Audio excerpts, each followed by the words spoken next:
So just a little bit of, you can adjust the screw on your running pliers, and we're just gonna. And Tom has a good idea about running pliers.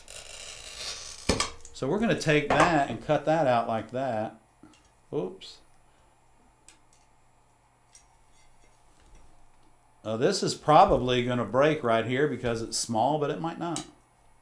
No, it didn't. So I've got one run going one direction, one run going the other. And I was able to get that off by running that run and allowing it not to break.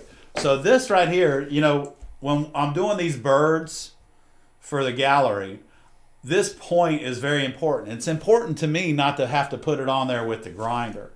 So what I do is this inside curve here, I just leave it alone. Okay?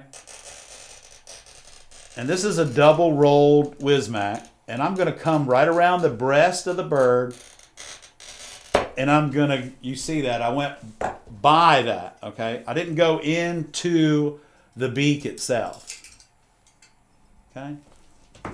But now what I'm going to do is I'm going to start at the beak. And I'm going to dig in. And now, there's your point. You get the point? No. No, that was smart. I'm sorry. I'm not. That's not me. So. Yeah, it is. No, it's not. Where's the director? Where's the producer?